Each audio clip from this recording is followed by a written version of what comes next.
Okay, he is making unpopular popular. Unlike the Wicked movie junket promo popular, which I don't even know what happened there. Okay. This is the one and only Unpopular JP. Okay. If you don't know, now you know. He is a Daily Mail reporter. He is a pop culture commentator, Jock Peterson. And guys, we need to give it up for him because this man just picked up and moved to LA. Like we're all fleeing.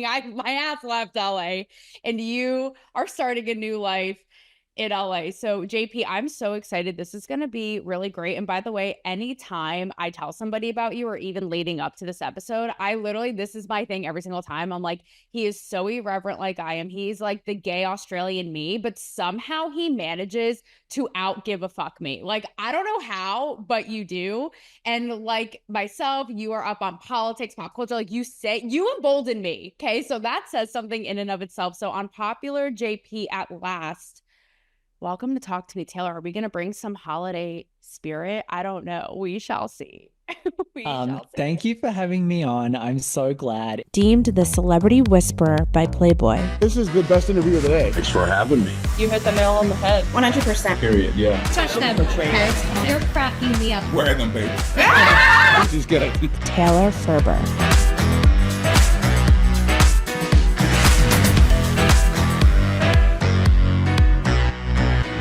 So true that on social media I really don't give a fuck, which is crazy working in mainstream media, which is like you really have to like shut the hell up and not say your opinion. I do feel like I've dialed it back a little bit since I moved to LA. Like now that I'm in the belly of the beast, I don't think I'm as as bad as I was, but yeah, we both tell it like it is, I think. That's why we respect each other. I love, and you know, we agree to disagree and we agree on a lot of things too, but I don't even care because I so appreciate, like when I would listen to your show, which you've now taken a Patreon, but I'm going to rally for you to bring back the podcast. You truly, like, you're so quick-witted and funny and you don't care. And I love that you're just about whatever you're saying and you're so bold with it that even no matter how much I disagree or agree, I'm like, again, somehow he managed to out give a fuck than I do. Wait, and it's great. I respect you. I respect you so much because since I started my, my podcast is on pause now. It's just on Patreon, but Yeah. just, creating content, podcasting and everything. I've had so many other creators that I think that I'm friends with. And then as soon as I have a political opinion or a pop culture opinion they don't agree with, they unfollow me, they turn on me, they're like bashing me. And I feel like you and I have disagreed before and we've always been cool. We've always respected each other. We've never like taken it personally and unfollowed each other. And it's like so rare in this industry to find people like that. So that's just what I love about you. Oh, it's so mutual. It really is. And it's so funny because we were saying hopping on here, we have one of those relationships where this is, guys, our first time actually meeting face to face, but he and I have like shared voice memos, like talking about the tea on whatever it is on Instagram and DMing.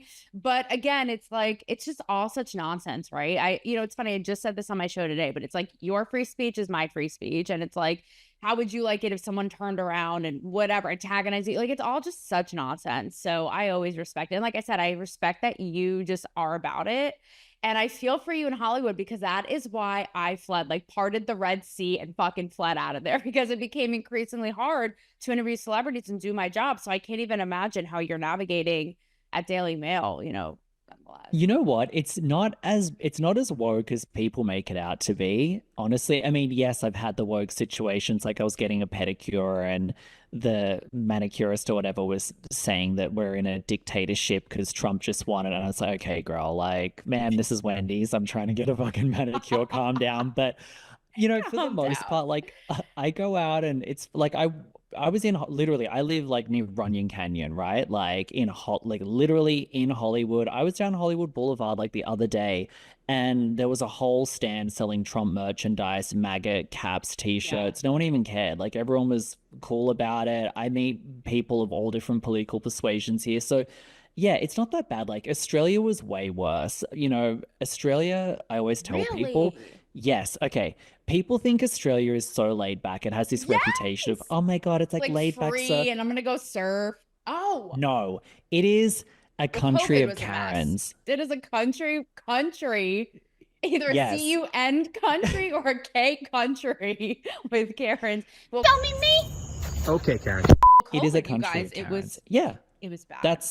That's what happened. Like you saw it with the COVID thing, like how they were acting, and that just brought out like that's the true Australian spirit. And one reason I came here. So, I get that because I go to Montana a lot as well because I have friends in Montana, right? And when I go there, they're all like, "Don't tell anybody that you live in California. Don't tell anyone that you're in LA. Like LA's so gross," and they freak out about it. But like compared to Australia, like LA is actually like very free spirited, in my opinion.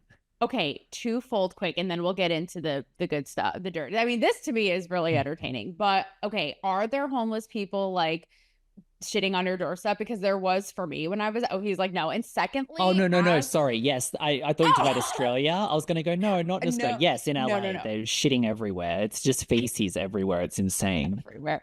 I remember right before I left, I lived right on the line of like basically Beverly Hills and the Valley and Sherman Oaks. And my telltale, I was like, this is my cue. Like, I gotta be out. But I woke up, I'm like, nice day in LA. And there's literally a homeless guy, like, butt ass naked on the bench with, I just was like, this is, Mom, can I come home? Like, can you come get me? I've had it. Yes, you're like, can confirm. Secondly, as a gay man and one who just like really doesn't give a fuck, I mean, I'm not a gay man, but I feel like the G in the LGBT, whatever it is, alphabet police has been cannibalized. And I'm like, where are the gays? Like, did the gays ask for this? So how do you feel about that whole thing and like the pride flags of like the whole sitch on the whole? I mean, I've never been into it. Like even before people were talking about it, it was not my thing. But like I live near West Hollywood, which is like the gay capital. So it's like the G certainly hasn't disappeared.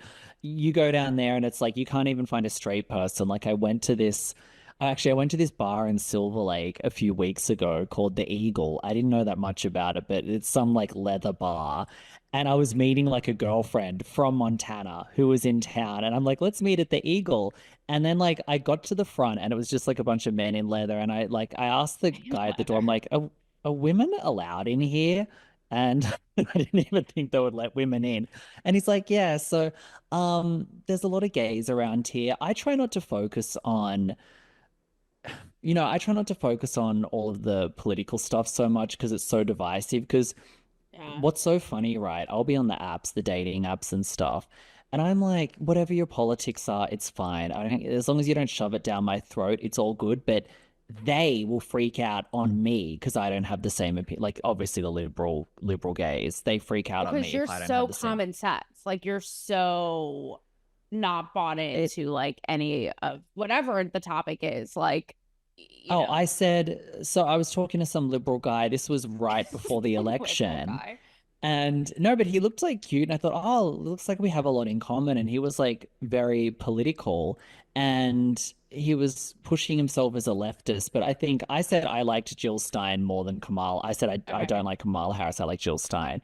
And he freaked out and he was like, no, if you don't vote for Kamala Harris, like fascism's coming.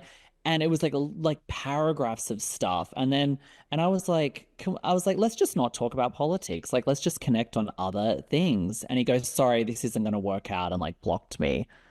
And I'm like the one trying to be chill on common sense, and they're like flipping out. It's insane.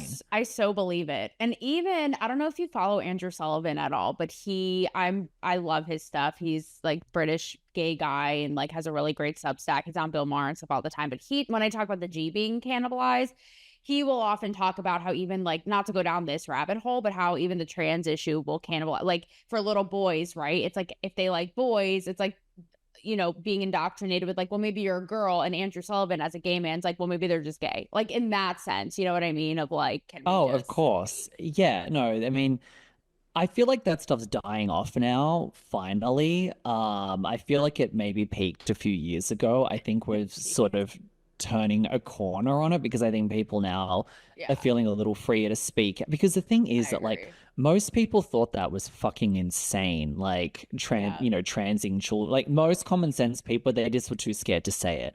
And now I think more. I mean, the studies were always out there, the data was always out there, but people just didn't want to publicize it. They didn't want to look at it. But I think now some of these studies are getting more attention and people are realizing like, yeah, like this isn't cool. So I feel like people are waking up a little now. I think we're in a, I think woke culture and PC culture peaked and now we're like swinging back the other direction.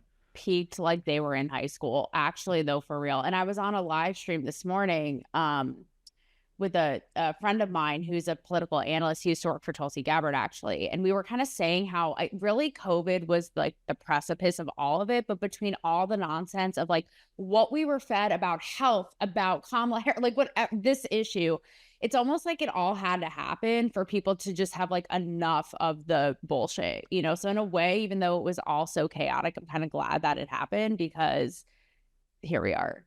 I mean, I look back at it and I'm like, I can't believe we even lived through that amount of like, I mean, that was a fucking dictatorship with locking us down and then the cancel culture. Like that was so insane. You know, I cover a lot of reality TV and pop culture stuff, and I do a lot of like Bravo and the Real Housewives. And, you know, during that period, even the entire fandom of Real Housewives, it was like spot the racist, like who made a microaggression. Like the entire show just became about that. And then they were like, we need more diversity so these women can be educated. And I'm like, I'm not watching the Real Housewives for, you know, critical race theory lesson. Like this is supposed to be my escapism. But yeah, and then they ended up firing like some of the most entertaining people, and then the fans were like, oh, the show's boring now, we want to get back to fun. It's like, yeah, because you guys fucking ruined it. No, exactly. Like all good things must come to an end because of critical race theory. No, but okay, so speaking of cancel culture, it's so crazy to me that you are saying it's like not as utopia as you would think, but I do really feel for you and like hide your kids, your iPad under your bed, because especially in Hollywood, it is very, and I can imagine now more than ever, like cover your own ass, don't burn bridges, like because it's very incestual, right? And especially being in this business. And what are we seeing right now but the entire Blake Lively, Justin Baldoni insanity? And we don't have to get into the weeds, but I do want to talk about, and granted, by the time this episode comes out in a couple days, who knows it's all moving so fast, who knows what will unfold, but I think it speaks to such larger themes, A, around Me Too, B, around, you know, PR and what they're able to pull off, and C, around narratives, you know, the quote New York Times expose that I have thoughts on. So I have my whole own thoughts. I did a segment on it. I actually have the more unpopular view, and I'm giving Justin Baldoni a little bit of the benefit of the doubt here, and I have my own reasons, but I'm just curious for your takes because it is a hot mess. Well, I think a lot of people are on Justin's side. I mean, they certainly were. This week, things have shifted a little bit. Now that Blake Lively's done the lawsuit, like, she is getting some support, but I still think the majority of people are on Justin's side. And when I say, like, the woke culture, the waves kind of ended, if this had happened a few years ago, he would have been instantly cancelled, like, even before the lawsuit. Like, the minute one report came out, he would have just been dead in Hollywood. And then the fact that it's even kind of a bit of a power struggle shows that things have changed and it's not just believable women now, like it was before. Look, I always think there's a little bit of truth to things. So I'm sure he's, I'm sure he's no angel, but I will say that there have, as long as I can remember, back when Gossip Girl was on, there were reports about Blake Lively being a diva in all of the tabloids, in all of the magazines. Like, there was her being so difficult, having a huge ego. Since getting to Hollywood, I heard from two very reliable sources that are in the industry, one that had a direct connection to the film. I won't go into specifics, but legit. And they were like, yeah, she's the fucking worst. She brought in, Ryan Reynolds came in and started fucking the movie up, and he has all of this clout with the studio because he does all of these Marvel films that make all of this money, and it's all true, and he really is the victim in this. So I tend to be siding with him, especially because of what I had heard personally from reliable people that had no reason to say that to me. It was just like, an off-the-record in passing gossip session. Yeah. It's funny you say that because I had the exact same instinct. Like, as somebody who, I've been speaking up about that. Like, I was on the carpet where Time's Up with the black dresses, the whole thing, like when it all started. And I agree. I always say, like, where there's smoke, there's fire. Maybe there were some things that were said or taken out of context or a little awkward. But I talked in detail about the times I've interviewed Justin Baldoni, and I literally, like, this guy was such a saint. And you know me, I'll call out anyone's bullshit. I don't care if you're famous or not. This guy made me literally feel like Satan. Like, at first I'm interviewing him on his Skid Row project, then it's like kids with terminal cancer. I'm like, what doesn't this guy do? Like, is he in the Peace Corps? So I'm like, okay, are you that much, like, they're painting him as this like predatory Harvey Weinstein? I'm just not buying it. And I do think, to your point, there's definitely a little bit of a David and Goliath situation, with Goliath being Blake Lively and her grip. And, you know, she had, I don't know if you know this, she had like total creative control over the final cut of the movie, even though it was Justin Baldoni's studio and all this. Which is insane, which is, imagine being an artist, how important your art is to you. And then the fucking actress that you hired has creative cut over your project. Like, that is so wild.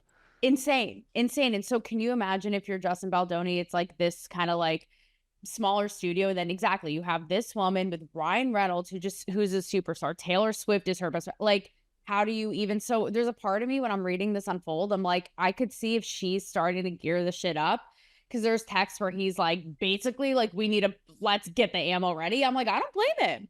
Like, you need to get the ammo, all the ammo you can get. So, you know, and I'm curious for your thoughts on this, but my other take, and I've been saying this from the beginning, is that, like all things with this pendulum, it's gone so far to where even if they were joking about like sex stuff or porn stuff or photos or whatever it is, I'm like, who does it? I'm like, by that logic, I'm times upping me toing my team every fucking day we're on a meeting. Like, what are you, like, this is just human. So how much do you become like sterile, sanitized robots? You know, it's like, to what end?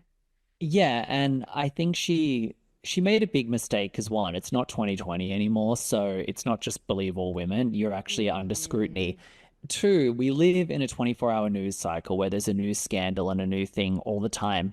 This drama had already blown over. Like, this was a big, when the movie came out and there was all those things of like, oh, she's not walking the red carpet with him, what's going on? And yes, there was a lot of negative stories about her, and they rehashed that old interview of her where she was being really rude to the journalist, etc. But it's also like, we've all forgotten about that because there's been a million other scandals. You know, Britney Spears is running around doing God knows what, and I don't know, there's always like something new. So it's like, now for her to bring this back, I mean, look, she better hope that she has the receipts proof timeline in there to like nail his ass to the wall, because if she doesn't have it all, you've rehashed all of this, and now everyone's going over it with a fine-tooth comb. And if they feel like you've just come after him to save you, like, you're just being, people will hate her. So it's a gamble. So true. And I was like, look, I will admit if I'm wrong, if it all comes to light like you're saying, and I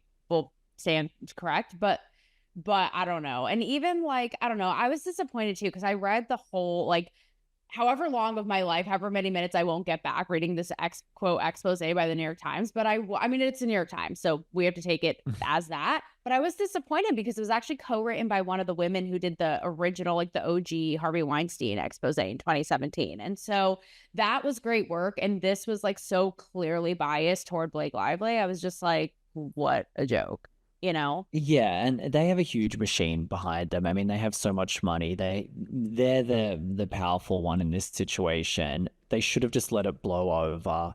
You know, Blake Lively has a stupid hair care line. You know, I go to Target and it's sitting there, and it's like, girl, just sell your shampoo. You're not the best actress. Leighton Meester was the real star. And, you know, live off your husband's Marvel money. I was literally just going to say that. Like, feminism, okay? Live off of his superhero money, and let's call it a day. No, 100%. So I'm curious because technically Daily Mail is a quote unquote, it's loosely conservative outlet, right? Like, I always think of it as the counterpart, the opposite of like the Guardian. Yeah, well, I mean, it's like, yes, it's like New York Post and Daily Mail are kind of the same thing, where it's like news, but it's a tabloid and it's kind of conservative. I mean, when you're hired there, they don't go, you have to be conservative. Like, No, trust sure, me, of course. there's plenty of woke course. progressive people working there as well. But yes, overall, I would say the tone is definitely conservative leaning. So with that, how is it for you? Because it doesn't, is Pierce Morgan, does he still have a big role at Daily Mail? No, I don't think so anymore. What is it like for you navigating in Hollywood if they are gonna, because I have a friend back in the peak of all of it who was a reporter for Fox News out there. So I'm, and automatically they would like get freaked out or this or that. So do you have any kind of like resistance or, even if No, it's unsaid that you can feel? No, because it's not like overtly conservative. It's just, it's not like Fox News. Like Fox News is like fully Right. branded as like we're the conservative, you know what I mean? Or like what are the other ones? What are those other it's not Fox News, it's like America Like One Network or Breitbart. yeah, Oh, whatever. and All those like Daily Wire and stuff. Yeah, yeah, yeah. yes, all of those. It's not that conservative, so it's fine. I will say people in the UK, because the Daily Mail originally is from the UK, and it is more branded as their like official conservative news over there. I've had judgment from people in England for sure, but no, here they love it. I mean, I'm in LA, like people are thirsty, they want to be in the Daily Mail. Like people are obsessed with it. Everyone reads it. Everyone's, they're pitching me things. I don't tell them where I work anymore. They'll be like, "Oh, can you write about my whatever?" And I'm like, "No." Actually, no. What's your next question? No. So you don't have a non-compete then? Like you can come on a show like this and just like say whatever you want and you're not worried like, oh, someone at Daily Mail might see it. Like it's just fair game, which I love if that's the case. Yeah, I So. mean, it's never happened so far. So I don't know. I've been out here yapping for a few years, so we'll Yapping. see. I mean, no one told me not to. Exactly. That's what I would do when I was in LA. I was like, I'm just gonna do it until I get caught. And guess what? I never fucking did. So here we're still we're still standing. Okay. I am so excited about this. You have thoughts. I have no idea what they are on Pam Anderson's rebrand. So he rolls his eyes. Take it Okay. away. I can't. I'm salivating. Okay, first of all, I am the OG Pam Anderson stan. Like she's had this sort of renaissance recently. Like everyone's obsessed with her since that Netflix documentary came out, and everyone's like, "Oh my God, we judged her too harshly." And I'm like, I've literally been riding hard for Pam. Like I played the VIP on PS2. I watched her sitcom Stacked, where she worked in a bookstore. I've watched Blonde and Blonder with her and Denise Richards. Okay, I am a true fan. An OG. I started to turn when that Netflix documentary came out because, I was so excited to watch it. I'm like, my girl, she's getting her flowers. I watched that. I'm like, okay, she's actually the problem in her own life. She is just this like destructive, hedonistic, like whirlwind of a person who has gotten away with so much because of all of her beauty and her fame, and she kind of just blows through these men's lives, turns it upside down. She has these crazy fun like chaotic romances, then moves on to the next one and leaves them brokenhearted. Like there was one guy who was like married that she took, and then she's just leaves a trail of broken hearts in her wake. So I was kind of like, okay, like she's the problem. And then she starts going out with no makeup on. And it's like, look, it's very easy. I mean, look, she's still beautiful, don't get me wrong. And like for her age and everything, she's gorgeous. She has such good features. So I'm not saying she's unattractive, but it's very easy once you're kind of like blonde bombshell Playboy pinup days are behind you to suddenly go, oh, I'm embracing the real me. And she started doing it when she had a skincare line dropping to coincide with that. So it's like, okay, you're just trying to sell skincare with this. And now we have this like Oscar push for her in this movie, The Last Showgirl, that people are buzzing about. I've watched the preview clips of it. It's, in my opinion, it's bad. Like, I don't think her acting is very good. I think the dialogue is schlocky and terrible. It reminds me of the push to get J-Lo an Oscar in Hustlers. And you hear all this buzz about, oh my God, J-Lo needs an Oscar for Hustlers, etc. And I'm like excited to go watch Hustlers. I'm like, yes, love J-Lo. Let's watch. And then you watch it and you're like, like it's a fun movie. I liked it. Be like, this isn't an Oscar movie, and this isn't an Oscar performance, and this is an Oscar dialogue, and that's what I'm getting with Pam in The Last Showgirl so far. So I think people are like, they've overcorrected a little bit, and now it's like she can do no wrong, and it's like, okay, calm down. Anything. That Yeah. is so, I never thought of it that way, but it's like Pam is the hurricane, like leaving all these things in the path, like these men.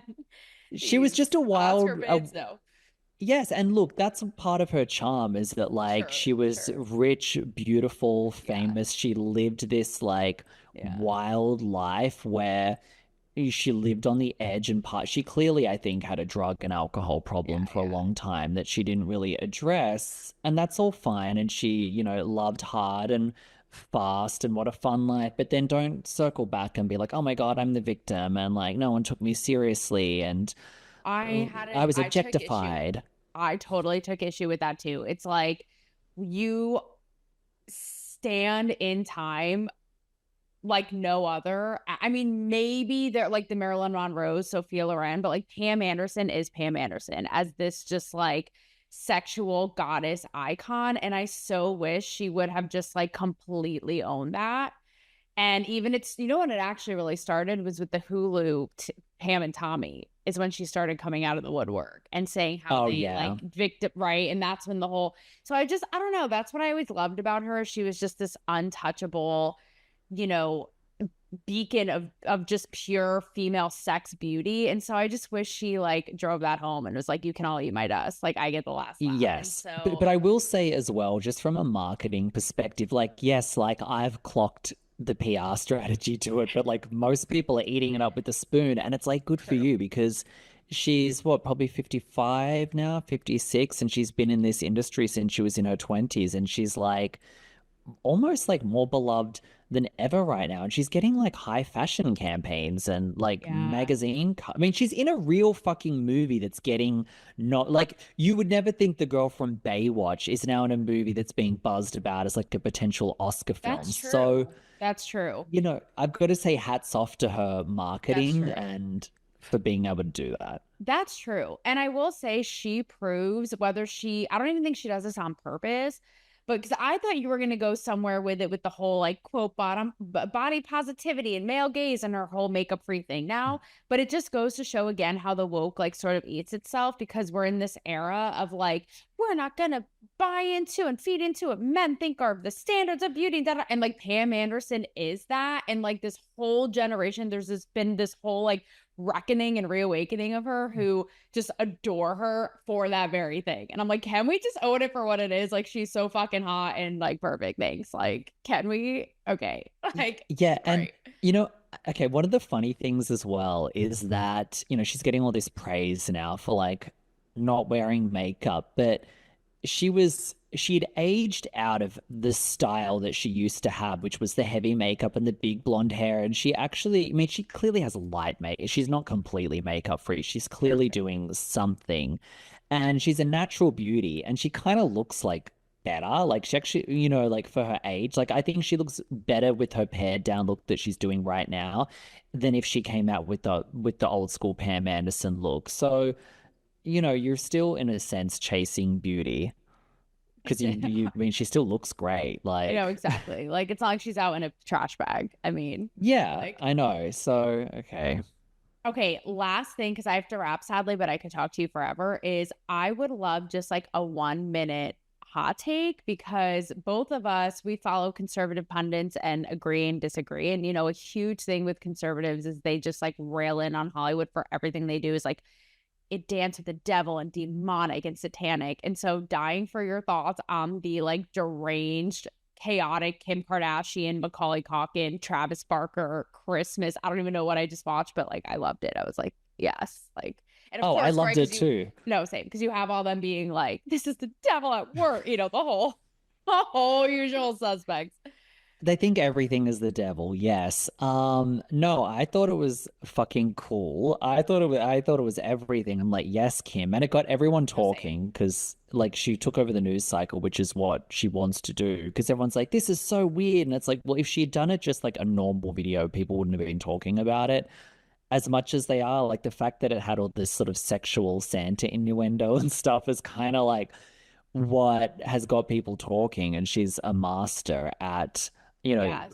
owning publicity. And look, I don't know where I fall politically. I've been on every side of it. Like I've been on the very conservative side. I've been on the progressive side. I feel like currently I'm more of a like independent libertarian, and everyone pisses me off. And what I can't stand with the conservative media, and I feel like it's almost getting like worse, is it's just like a constant it's a constant it's just outrage all the time at everything. Like if you look at the Megyn Kelly show, and I used to adore She's Megyn always so Kelly. bad. Same. Oh my God, she's angry. Where's All she does is get angry at No, I know. everything. Every episode is just her slamming, and it's like performative, and it gets clicks and it goes viral and it gets her views. And it's like, okay, fine, but like you're not doing anything different than the woke leftists do when they're getting outraged over someone not using their pronoun. Like now you're screaming about Kim Kardashian being demonic? Like surely there's like better issues that you can talk about. And that's where I'm so conflicted with like Candace Owens, because sometimes, I know. yeah, sometimes Candace will like really go out on, she'll really push the envelope there, and she'll say something that other people aren't saying. And Yes. you'll be like, oh wow, like she went there and that's interesting, and she's doing something that the others aren't. But then she'll always like pivot back to, lecturing you about like, oh, I'm so offended by the new Ariana Grande music video or whatever. And it's just like, do we have to do this? Like, do we have to be like Yeah. Do we have to outraged do all the this? time? Do we have to do this again? I agree completely. I know. It's exhausting. It is. Like, and I've actually this year, we're at the end of the year, it's crazy. I really unplugged a lot from politics. And, I still watch, like, I love Dave Smith's Part of the Problem. I watch that all the time. I think he's amazing. And there's a few shows that I watch, but I'm just not as invested as I used to be. And I feel like it's been better for my mental health and my sanity. And, I wasn't like, when the election happened I wasn't on either. I didn't like Trump and I didn't like Kamala. I wasn't rooting for Trump, but I was rooting for Kamala to lose, if that makes sense. Because I was like, I wanted to see her humiliated and destroyed, which she was. I was happy. Evidently. I was happy about that. But like, and Prince William and Zelensky. No, I'm just kidding. No, but yeah, but I knew that I'll be fine. Whoever won, like, I wasn't gonna like lose sleep over it. Like, it was all good. And then I had friends that were like liberal friends that were like devastated when Trump won again. It's like, you'll be fine. Like, you survived the last Trump presidency. Like, you'll survive this one. we basically haven't had Joe Biden has been napping for like a year and a half. So we basically haven't had a president anyway. So you guys are going to be just fine. Oh, well, there was a new report that came out that which anyone with two... a new thing came out, and they were like, literally since he got in office, they were covering up his dementia. So we haven't had a president for his entire presidency. 4 years. No, exactly. Unpopular JP, you have to come back on. And all I have to say is everybody, okay, two things. One, find him at Unpopular JP. Check out his work on Daily Mail, obviously. And in a world of Lily Phillips, be a Kim Kardashian marketing genius, bitch. Like, that is all I have to say about that. So thank you for having me on. And I do think Lily Phillips marketing's pretty good. Everyone's talking about her. He's like, actually, don't knock it though, because it's working. I mean, I wouldn't do it personally, Right? but No. people are talking. No press is bad press. No. Thank you so much. That was so much fun.